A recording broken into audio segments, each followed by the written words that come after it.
एक गांव में उर्मिला नाम की औरत अपने परिवार के साथ रहा करती थी। उसके परिवार में उसका बड़ा बेटा हर्ष और छोटी बेटी पूनम थी। उसकी बेटी पूनम गांव में ब्यूटी पार्लर चलाया करती थी। एक दिन की बात है, जब उर्मिला सुबह सोकर उठती है तो वो देखती है कि उसकी बेटी कहीं बाहर जा रही है। पूनम बेटी, तुम इतनी जल्दी तैयार होकर आखिर कहाँ जा रही हो? अभी तो ब्यूटी पार्लर खोलने का भी टाइम नहीं हुआ। माँ, अब मैं ये गांव छोड़कर जा रही हूँ। मुझे इस गांव में अब नहीं रहना। बेटा, ये तू कैसी बातें कर रही है? तू हमारे साथ नहीं रहना चाहती क्या? तभी वहाँ पर पूनम का बड़ा भाई आ जाता है और वो बोलता है, पूनम, आखिर तुम माँ को बता क्यों नहीं देती कि ये गांव तुम छोड़कर क्यों जा रही हो? वो भी मेरे साथ, बताओ माँ को। उर्मिला अपने बेटे की तरफ देखकर बोलती है, बेटा, ये तुम दोनों कैसी बातें कर रहे हो? मैं सही कह रहा हूँ माँ, मुझे इस गांव में रहकर अपनी जिंदगी बर्बाद नहीं करनी। यहाँ के गांव वाले बहुत ही ज्यादा गवार हैं। मैं आपसे कितनी बार कह चुका था कि मुझे यहाँ पर नहीं रहना, लेकिन आप मेरी सुनती कहाँ हो? आप भी हमारे साथ चलिए माँ। लेकिन माँ, आप हमारी सुनती ही नहीं है। बेटा, ये गांव और ये घर छोड़कर मैं कैसे जा सकती हूँ? यहाँ पर मेरी यादें बसी हुई हैं। तो फिर ठीक है माँ, आप बस अपनी यादों के साथ यहीं पर रहिए। हमें यहाँ पर अब बिल्कुल नहीं रहना। भैया को पेरिस में जॉब मिल गई है और उनको वहाँ पर फ्लैट भी मिला है। अब मैं भैया के साथ ही रहूँगी। बेटा, अगर तुम दोनों यहाँ से चले जाओगे तो मैं यहाँ पर कैसे रहूँगी? मेरा खर्चा पानी कौन देखेगा? वो मुझे नहीं पता माँ। अगर आपको खर्चे पानी की इतनी ही चिंता है तो आप हमारे साथ क्यों नहीं चलती? अगर आपको नहीं जाना तो पूनम जो ब्यूटी पार्लर चला रही थी, अब से वो ब्यूटी पार्लर आप ही चला लेना। इतना कहने के बाद दोनों भाई बहन घर से चले जाते हैं। अगले ही दिन सुबह हो जाती है और उर्मिला मन ही मन सोचती है, आखिर ये बच्चे अपने आप को समझते क्या हैं? उनको क्या लगता है उनकी माँ अकेले नहीं रह सकती? शायद पूनम ये भूल गई थी कि उसे ब्यूटी पार्लर का कोर्स मैंने ही सिखाया था। मैं अब उससे भी बेहतर ब्यूटी पार्लर चलाऊंगी। इतना बोलकर उर्मिला ब्यूटी पार्लर चली जाती है। वहाँ पर लावण्या बाहर खड़ी हुई थी और वो पूनम का इंतजार कर रही थी। अरे माँ जी, आप यहाँ क्या कर रही हैं? पूनम मैम कहाँ गई? वो आज नहीं आई क्या? पूनम अपने भाई के साथ इस गांव को छोड़कर विदेश चली गई है। आज से मैं ही इस ब्यूटी पार्लर को संभालूंगी। क्या तुम्हें मेरे साथ काम करने से कोई दिक्कत है? नहीं माँ जी, मुझे तो सिर्फ अपनी सैलरी से मतलब है। ब्यूटी पार्लर आप चलाओ या आपकी बेटी, मुझे इससे कोई मतलब नहीं। उर्मिला ब्यूटी पार्लर के अंदर चली जाती है। थोड़ी देर के बाद एक लड़की ब्यूटी पार्लर में आती है। अरे पूनम मैम कहाँ है? मुझे उनसे ही फेशियल करवाना है। पूनम मैम गांव छोड़कर चली गई हैं। तुम मुझे बताओ, आखिर तुम्हें क्या करवाना है? मुझे अपने चेहरे पर फेशियल मसाज करवाना है और मसाज बहुत अच्छा होना चाहिए क्योंकि मुझे आज एक पार्टी में जाना है। उर्मिला अपने हाथों से उस लड़की के चेहरे पर मसाज करने लगती है। जब फेशियल मसाज हो जाता है तो वो लड़की खुश होकर बोलती है, वाह माँ जी, आपके हाथों में तो जादू है, जादू। मेरा चेहरा कितना ज्यादा चमक रहा है। आप तो अपनी बेटी से भी कई ज्यादा अच्छा मसाज करती हैं। इतना कहने के बाद वो लड़की पैसे देकर वहाँ से चली जाती है। अगले ही दिन वो लड़की अपने साथ कुछ और लड़कियों को भी साथ लेकर आती है। माँ जी, आपको पता है कल जिस फंक्शन में मैं गई थी वहाँ पर लोग मुझे घूर घूर के देखे जा रहे थे। जानती है क्यों? क्योंकि आपने मेरा फेशियल जो किया था और मेरे फ्रेंड्स भी मुझसे जिद करने लगी कि वो आपसे ही मसाज करवाएंगी। उर्मिला सबका मसाज करने लगी। उर्मिला का ब्यूटी पार्लर अब पहले से भी अच्छा चलने लगा था। ऐसे ही दिन बीत रहे थे। एक दिन की बात है, उर्मिला की ब्यूटी पार्लर के आगे एक बड़ी सी कार आकर खड़ी हो जाती है। उस कार में से एक बड़ा बिजनेसमैन और एक लड़की निकलती है और वो दोनों ब्यूटी पार्लर के अंदर आ जाते हैं और वो आदमी उर्मिला से कहता है, मेरा नाम अभिराज है और मैं यहाँ का बहुत बड़ा बिजनेसमैन हूँ। कल मेरी बेटी की शादी है। मैंने सुना है कि आप बहुत अच्छा मेकअप करती हो, तो प्लीज आप मेरी बेटी को सुंदर बना दो। ये तो मेरे लिए बहुत ज्यादा सौभाग्य की बात है जो आप मुझ पर विश्वास करके अपनी बेटी को यहाँ लेकर आए। मैं आपकी बेटी को इतना सुंदर बना दूंगी कि उस पर से किसी की नजर ही नहीं हटेगी। उर्मिला दिशा के चेहरे पर मसाज करने लगी। थोड़ी देर के बाद वो बिजनेसमैन और उसकी बेटी मसाज करवाकर वहाँ से चले गए। कुछ ही देर के बाद वही बिजनेसमैन अपने गुंडों के साथ वहाँ फिर आता है। ये तुमने बिल्कुल भी अच्छा नहीं किया। मैं तुम्हारा पार्लर हमेशा के लिए बंद करवा दूंगा। ये आप कैसी बातें कर रहे हैं? आखिर मैंने क्या किया है? कुछ देर पहले तो आप बहुत खुश थे। जब से मेरी बेटी तुमसे मसाज करवा के गई है, उसके चेहरे पर बहुत ज्यादा खुजली हो रही है। तुमने मेरी बेटी का पूरा चेहरा खराब कर दिया। कल मेरी बेटी की शादी है, कहीं लड़के वाले उसका चेहरा देखकर मना ना कर दे। इसलिए आज के बाद से तुम्हारा ब्यूटी पार्लर यहाँ नहीं चलेगा। इतना कहने के बाद उस बिजनेसमैन ने उर्मिला को उस ब्यूटी पार्लर से बाहर निकाल दिया और उसके ब्यूटी पार्लर पर ताला लगा दिया। बेचारी उर्मिला उदास मन से अपने घर पर वापस आ जाती है। तभी थोड़ी देर के बाद वहाँ पर लावण्या आ जाती है। माँ जी, आपका ब्यूटी पार्लर तो बंद हो गया। अब आप मेरी तनख्वाह मुझे दे दीजिए। बेटा, ये तुम कैसी बातें कर रही हो? क्या तुम अपनी तनख्वाह कुछ दिन बाद नहीं ले लोगी? तुम्हारा क्या बिगड़ जाएगा? माँ जी, मुझे आपसे कोई मतलब नहीं। मुझे तो सिर्फ अपने पैसे चाहिए। लेकिन बेटा, मेरे पास अभी पैसे नहीं है। मैं तुम्हें पैसे कैसे दे पाऊंगी? मुझे ये सब पता ही था। अच्छा हुआ तेरे साथ बुढ़िया, जो तेरे बच्चे तुझे छोड़कर चले गए। लावण्या इतना कहकर गुस्से में वहाँ से चली जाती है। थोड़ी देर के बाद लावण्या मुखिया के घर पहुँच जाती है। आओ लावण्या, आओ। मैंने तुमसे जो कहा था तुमने वही किया। अब मैं अपनी बेटी का ब्यूटी पार्लर खोल सकता हूँ और मैं तुम्हें वहाँ पर 2 गुनी तनख्वाह भी दूंगा। लेकिन मुखिया जी, उस बुढ़िया का कुछ करना होगा। मुझे नहीं लगता कि वो ऐसे चुप बैठेगी। तुम इस बात की चिंता मत करो, मैं सब कुछ संभाल लूंगा।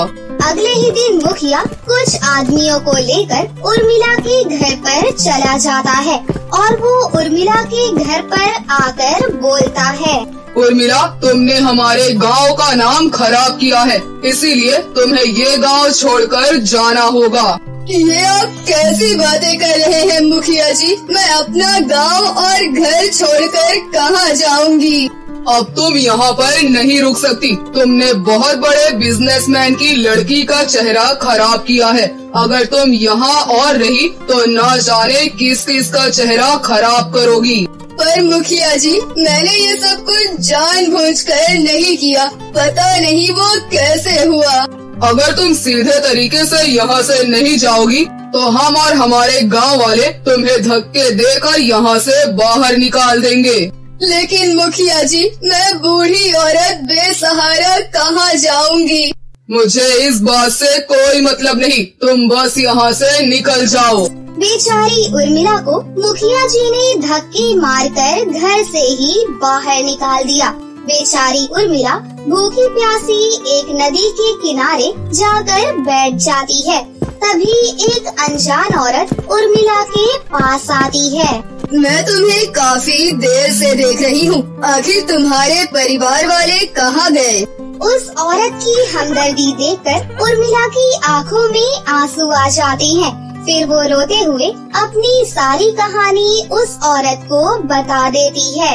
सुनो, अगर तुम चाहो तो मैं तुम्हारी मदद कर सकती हूँ। यहाँ से थोड़ी दूरी पर मेरा एक घर है और वहाँ पर एक ब्यूटी पार्लर भी है। वो एक सोने का ब्यूटी पार्लर है, लेकिन वो कुछ सालों से बंद है। तुम चाहो तो सोने के ब्यूटी पार्लर को दोबारा से चला सकती हो। मैं कुछ दिनों के लिए बाहर जा रही हूँ। सब कुछ ठीक है, लेकिन आप मेरी इतनी मदद क्यों कर रही हैं? बस मुझे ये पता है, एक दूसरे की मदद करना ही सही होता है। लेकिन मेरे ऊपर अब कौन विश्वास करेगा, क्योंकि मेरा ब्यूटी पार्लर तो बंद हो गया और मुझे मेरे ही घर से निकाल दिया गया। और एक बार फिर से पार्लर नहीं, तुम ब्यूटी पार्लर तो खोलो। मेरे सोने के ब्यूटी पार्लर में जो क्रीम रखी है, फेशियल रखे हैं, बस तुम उसे ही यूज करना। उसके बाद तुम उस फेशियल का कमाल देखना। उर्मिला उस औरत पर विश्वास कर उस सोने के ब्यूटी पार्लर को चलाने के लिए तैयार हो जाती है और उस औरत के साथ उसके सोने की ब्यूटी पार्लर में चली जाती है। थोड़ी देर के बाद वो औरत उर्मिला को सब कुछ समझाकर वहाँ से चली जाती है। अगले ही दिन उर्मिला जब सोने का ब्यूटी पार्लर खोलती है, तभी वहाँ पर एक बूढ़ी औरत आती है। आइए अम्मा जी, क्या आपको अपनी बेटी का मसाज करवाना है? लेकिन आपके साथ तो कोई नजर ही नहीं आ रहा। अरे ये कैसी बातें कर रही हो तुम? क्या एक बूढ़ी औरत मसाज नहीं करवा सकती क्या? मेरा तुम मसाज नहीं करोगी? मैं भी आजकल की लड़कियों से कम नहीं हूँ। बुढ़िया की बात मानकर उर्मिला थोड़ी देर के बाद उस बूढ़ी औरत का मसाज करने लगती है और मसाज करवाने की थोड़ी देर बाद ही वही बूढ़ी औरत जवान हो जाती है। अरे ये क्या हुआ? मैं तो जवान हो गई। ये कैसे संभव है? ये तो मैं भी नहीं जानती कि आखिर ये सब कैसे हो गया। अब बूढ़ी औरत जवान हो चुकी थी। उसने ढेर सारे पैसे उर्मिला को दे दिए और वो बहुत खुश थी। उर्मिला भी बहुत खुश हो गई। अगले दिन उर्मिला को एक आइडिया आता है और वो अखबार में आर्टिकल छपवा देती है। उस आर्टिकल को देखते ही सभी औरतें उसके पास आती हैं, जो अपने घर में काम करने की वजह से खुद पर ध्यान नहीं दे पाती हैं। और कुछ दिनों बाद वही बिजनेसमैन अपनी बेटी को लेकर उर्मिला के सोने के ब्यूटी पार्लर में वापस आता है और वो उर्मिला से माफी मांगता है और अपनी बेटी का उस जादुई फेशियल क्रीम से मसाज करने को कहता है। माफी मांगने के बाद उर्मिला उसका मसाज करती है। मसाज करने के बाद उसकी बेटी का चेहरा पहले की तरह ठीक हो जाता है। थोड़ी देर के बाद वही औरत उर्मिला के सामने आ जाती है, जिसका ये सोने का ब्यूटी पार्लर था। उर्मिला उस औरत को धन्यवाद कहती है। तुम्हारा बहुत बहुत शुक्रिया, तुमने मेरी इतनी मदद की। तुम मेरी अपनी भी नहीं थी, फिर भी तुमने मेरे बारे में इतना सोचा। तुम मुझे धन्यवाद मत कहो, मैं तुम्हारी मदद करने के लिए ही तो आई थी, लेकिन मैं एक साधारण इंसान नहीं हूँ। तभी थोड़ी देर बाद वो औरत एक परी के रूप में आ जाती है।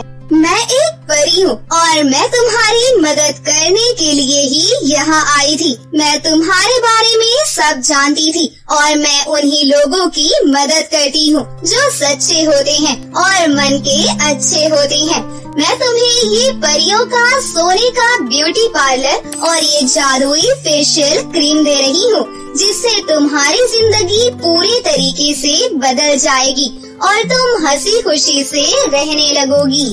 उर्मिला परी का धन्यवाद करती है और परी का दिया हुआ सोने का ब्यूटी पार्लर वो बहुत ही अच्छे से चलाती है और हंसी खुशी से अपनी जिंदगी जीने लगती है। रागिनी एक बहुत पढ़ी लिखी लड़की थी। उसका सपना था कि वो शहर के बड़े स्कूल में एक बहुत बड़ी टीचर बने। उसका ये सपना पूरा भी हो गया। और उसे एक अच्छे बड़े स्कूल में जॉब मिल गई। माँ, आपको पता है इतना अच्छा पैकेज मिल रहा है मुझे, सच में मैं बहुत खुश हूँ। माँ, आप देखना मैं सबके सपने पूरे करूँगी। मुझे इसी दिन का इंतजार था। बस मेरी 1 महीने बाद सैलरी आने दो, मैं घर का नक्शा ही बदल दूंगी। बहुत सारे काम करने हैं माँ, घर की मरम्मत करवानी है, आयुष के लिए नया क्रिकेट किट लाना है। वो बोल रहा था कि दीदी इस बार मुझे जन्मदिन पर क्रिकेट किट ही चाहिए। और पापा का चश्मा तो देखो कितना खराब हो गया है, मैं पापा का नया चश्मा भी बनवा दूंगी और कुछ कपड़े भी खरीद लेंगे। माँ, कितनी पुरानी साड़ी हो गई है तुम्हारी, इस बार दिवाली पर भी आपने कुछ नहीं लिया था। बस मुझे तो अब बहुत मेहनत से स्कूल में जॉब करनी है, उसके बाद सब कुछ ठीक हो जाएगा माँ, सब ठीक हो जाएगा।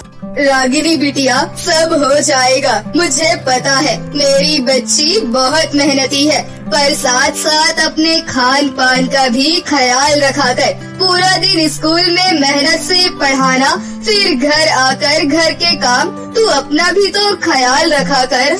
मेरा ख्याल रखने के लिए मेरी प्यारी माँ जो है। दीदी, मैं भी अपने सभी दोस्तों को बता कर आता हूँ कि मेरी दीदी मेरे लिए क्रिकेट किट लाने वाली है। अब मेरे पास भी नया बैट बॉल होगा। रागिनी बिटिया, ये देखो तुम्हारे लिए गर्मा गर्म समोसे लेकर आए हैं। हमें पता था कि हमारी बिटिया खुशखबरी लेकर आने ही वाली है। समोसे? थैंक यू पापा, हम सब मिलकर खाएंगे। आप बैठो, मैं अभी प्लेट में निकाल कर लाती हूँ। पर पापा, मैंने आपको मना किया था ना, आप अभी रेस्ट करो, डॉक्टर ने आपको रेस्ट के लिए बोला है। आप फिर घर से बाहर क्यों चले गए? क्या करूं बेटा, घर पर लेटे लेटे थक जाता हूँ, मन नहीं लग रहा था। कितनी देर बैठकर टीवी देखूं या मोबाइल फोन चलाऊं। सोचा थोड़ा बाहर की हवा खा लूंगा, इसीलिए चला गया।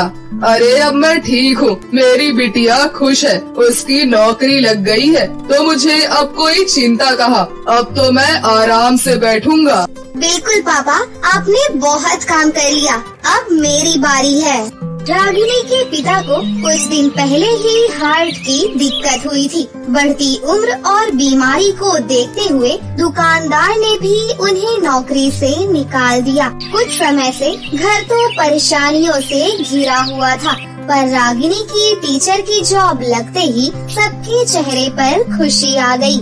रागिनी बहुत ही मेहनत से सभी बच्चों को पढ़ाती। कुछ दिनों में ही रागिनी स्कूल के बच्चों की फेवरेट हो गई। पर एक बहुत ही बिगड़ी हुई लड़की रागिनी की क्लास में पढ़ती थी। रागिनी ने कई बार उसे वार्निंग दी कि वो सुधर जाए, पर सीमा रागिनी की बात पर ध्यान नहीं देती थी। उसे इस बात का घमंड था कि वो स्कूल उसके पापा का है। क्या बात है सीमा, तुम आज फिर 1 घंटा लेट आई हो। मैं तुम्हें ऐसे क्लास में नहीं आने दूंगी। ये स्कूल है, यहाँ पर टाइम पर आते हैं सब बच्चे, इसीलिए तुम भी टाइम पर आया करो। बाहर जाकर खड़ी हो जाओ, अब नेक्स्ट पीरियड में ही तुम्हें अंदर बुलाऊंगी। तुम होती कौन हो मुझे रोकने वाली? ये मेरे पापा का स्कूल है, मैं किसी भी टाइम क्लास में आ सकती हूँ और जा सकती हूँ। सीमा, तुम अपनी लिमिट क्रॉस कर रही हो। मैं तुम्हारी टीचर हूँ, तुम्हें मेरा कहना मानना ही होगा। सीमा ने रागिनी की बात को नहीं माना और सीट पर जाकर बैठ गई। उस समय रागिनी चुप हो गई। उसने सोचा कि छोटी बच्ची है तो ज्यादा डांटना ठीक बात नहीं है, पर रागिनी की ढील से सीमा और ज्यादा बिगड़ी हरकत करने लगी। ऐसे ही एक दिन, सीमा, ये क्या बात है? मैं क्लास में पढ़ा रही हूँ और तुम अपना लंच खोलकर बैठी हुई हो। अभी के अभी क्लास से निकल जाओ। इस टीचर ने तो मेरी नाक में दम किया हुआ है। मैं अभी पापा के पास जाती हूँ। सीमा के पापा उसी समय स्कूल में आए हुए थे। प्रिंसिपल भी वहीं पर खड़ी थी, लेकिन वो कुछ बोल नहीं सकती थी। पापा, इस टीचर को अभी के अभी स्कूल से निकाल दो, ये मुझे बहुत परेशान करती है। अगर आपने ऐसा नहीं किया तो मैं स्कूल और घर छोड़कर चली जाऊंगी। नहीं नहीं सीमा, तुम्हें ऐसा करने की कोई जरूरत नहीं है। मेरे होते हुए स्कूल में तुम्हें कोई भी कुछ नहीं कह सकता। तुम मेरी एक लौती औलाद हो। रागिनी, अभी के अभी मैं तुम्हें नौकरी से निकाल रहा हूँ। प्रिंसिपल मैडम, इसका हिसाब कर दीजिए। पर सर, इसमें मेरी क्या गलती है? सीमा की गलती आप नहीं देख रहे। आप मुझे ही नौकरी से निकाल रहे हैं। आप सीमा के भविष्य के साथ ठीक नहीं कर रहे हैं। रागिनी, कहीं ऐसा ना हो तुम्हारे कारण हमारी भी नौकरी पर बात आ जाए। अभी के अभी यहाँ से चली जाओ। तुम्हारा जो भी इस महीने का हिस्सा बनता है हम तुम्हें दे देंगे। कल से आने की कोई जरूरत नहीं है। रागिनी के सपनों पर पानी फिर गया। रागिनी स्कूल से बाहर आकर बहुत रोई। उसे बिना गलती की सजा मिली, पर वो कुछ कर नहीं सकती थी। रागिनी को समझ नहीं आ रहा था कि वो किस मुंह से घर जाए। अगर वो अपने पापा को ये बता दी कि उसकी नौकरी चली गई है, तो उसके पापा को एक बार फिर से सदमा लग जाता। रागिनी इसी सोच में घर की तरफ पैदल ही बढ़ रही थी। उसे पता ही नहीं चला कि कब वो एक सुनसान सड़क पर आ गई। रागिनी को चक्कर आए और वो बेहोश हो गई। जब उसकी आँख खुली तो वो बादलों में बने परीलोक में थी। मैं कहाँ हूँ? मुझे कुछ समझ नहीं आ रहा। तुम बादलों में हो, ये परीलोक है। तुम धरती लोक पर बेहोश हो गई थी। हम धरती लोक पर घूमने के लिए गए थे, तभी हमने तुम्हें बेहोश देखा और तुम्हें उठाकर परीलोक ले आए। मेरे माता पिता मेरी राह देख रहे होंगे। मुझे घर जाना चाहिए। हम तुम्हें घर छोड़ देंगे, पर तुम कुछ परेशान दिखाई दे रही हो। क्या हुआ, हमें बताओ। रागिनी परियों को अपनी सारी दुख भरी कहानी बताती है, जिसे सुनकर परियां भी दुखी हो जाती हैं। तभी उनमें से एक परी बोली, रानी परी, क्यों ना हम अपने तारों के स्कूल में पढ़ाने के लिए रागिनी को ही टीचर रख लें। हमें भी तो परियों के तारों के स्कूल में एक ऐसी टीचर की तलाश थी जो धरती लोक के बारे में बच्चों को ज्ञान दे सके, ताकि हमारे बच्चे बड़े होकर जब धरती लोक पर जाएं, तो धरती लोक के बारे में उन्हें पूरी जानकारी हो। हाँ मेघना परी, ये तो तुमने बहुत अच्छी बात कही। रागिनी, क्या तुम हमारे परिलोक के बच्चों को पढ़ाना चाहोगी? हमें भी बहुत अच्छा लगेगा जब एक धरती लोक की टीचर हम परियों के बच्चों को पढ़ाएगी। हाँ, मुझे बहुत खुशी होगी। मैं जरूर पढ़ाना चाहूँगी, पर रोजाना मैं यहाँ कैसे आ सकती हूँ? ये तो बादल है ना। उसकी तुम चिंता मत करो। हम बादलों में एक ऐसी जादुई सीढ़ी बनाएंगे जिससे तुम बादलों में आ जा सकती हो। और एक बात, तुम्हें हर महीने परिलोक के अनुसार तनख्वाह भी मिल जाएगी, इसलिए अब तुम्हें पैसों की भी कोई चिंता नहीं रहेगी। आपका बहुत बहुत धन्यवाद। मैं कल से ही स्कूल आ जाऊंगी। ये परीलोक का जादुई मोबाइल फोन है, इसे तुम अपने पास रखो। अब हम तुमसे इसी फोन पर बात किया करेंगे। उसके बाद रागिनी खुशी खुशी अपने घर लौट आई। अगले दिन से ही रागिनी बादलों में बने परियों के जादुई तारों के स्कूल में पढ़ाने जाने लगी। परीलोक की परियां बहुत अच्छी थी। वो हर महीने रागिनी को सैलरी के रूप में सोने के सिक्के दिया करती थी। रागिनी की मेहनत रंग लाई और धीरे धीरे उसके पास बहुत पैसे जुट गए। अब उसने खुद का एक स्कूल बनाया, जहां वो गरीब बच्चों को मुफ्त में शिक्षा देने लगी। गरीब बच्चों के माता पिता रागिनी को बहुत दुआएं देते थे। बच्चों को पढ़ाने के लिए रागिनी ने बहुत अच्छे टीचर अपॉइंट किए। अब रागिनी का स्कूल शहर के टॉप स्कूलों में गिना जाने लगा। रागिनी की अच्छाई का फल उसे मिल गया। रागिनी ने अपने परिवार को वो सारी खुशियाँ दी जिसका वो सपना देखा करती थी। कैसी लगी आपको हमारी ये कहानी? अगर आपको हमारी कहानी अच्छी लगी हो तो इसे जरूर लाइक करें। साथ ही हमारे चैनल को सब्सक्राइब भी कर लें और बेल आइकन को दबाना ना भूलें। मिलते हैं अगली वीडियो में। धन्यवाद।